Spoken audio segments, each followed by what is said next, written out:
ദാഹിക്കുകയും ആഗ്രഹിക്കുകയും വാഞ്ചിക്കുകയും ചെയ്യുന്നവൻ ഇന്ന് പകൽക്കാലം ജീവജലം സൗജന്യമായി വാങ്ങും. Hallelujah, hallelujah. ഇതിന് പൈസ കൊടുക്കേണ്ട ആവശ്യമില്ല. ഇതിന് ലോകപരമായ ഒന്നും നിങ്ങൾ ചെയ്യേണ്ട ആവശ്യമില്ല. നിങ്ങളുടെ ഹൃദയപരമായി ദൈവത്തോട് ദാഹിക്കുക മാത്രമാണ് ചെയ്യേണ്ടത്. ദൈവത്തോട് യാചിക്കുക മാത്രമാണ് ചെയ്യേണ്ടത്.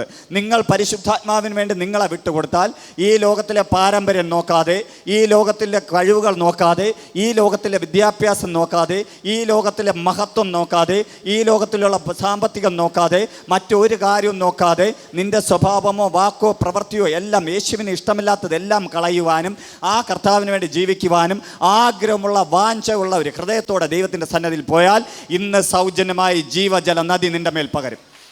ഹല്ലേലൂയ.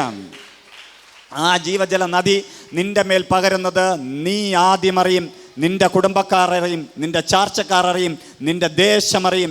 നിന്നെ എവിടെയൊക്കെ തടഞ്ഞു വെച്ചോ ആ ശത്രു സൈന്യം അറിയും, ഇരുട്ടിൻ്റെ മേഖലകൾ അറിയും. കാരണം നിന്റെ മേൽ കൈമാറിയിരിക്കുന്നത് സ്വർഗത്തിലെ ജീവജല നദിയാകുന്ന പരിശുദ്ധാത്മാവാണ്.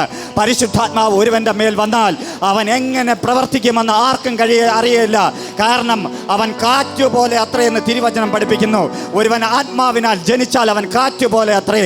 അവൻ എങ്ങനെ പെരുമാറുമെന്നോ എന്ത് ചെയ്യുമെന്നോ അടുത്ത നിമിഷം അവനിലൂടെ ദൈവം എന്ത് പ്രവർത്തിക്കുമെന്നോ ആർക്കും പറയുവാൻ കഴിയാത്തതുപോലെ ഇന്ന് പകൽക്കാലം നിന്റെ ജീവിതത്തിനകത്ത് ഇച്ഛിക്കുന്ന ദാഹിക്കുന്ന നിന്റെ ജീവിതത്തിനകത്ത് ചിലർക്ക് സൗജന്യമായ ജീവജലം, ചിലർക്ക് സൗജന്യമായ ജീവജലം നിങ്ങളുടെ ജീവിതത്തിനകത്ത് വലുത് ചെയ്യുവാൻ കർത്താവ് ഇതിനകത്ത് ഇറങ്ങി വന്നിട്ടുണ്ട്.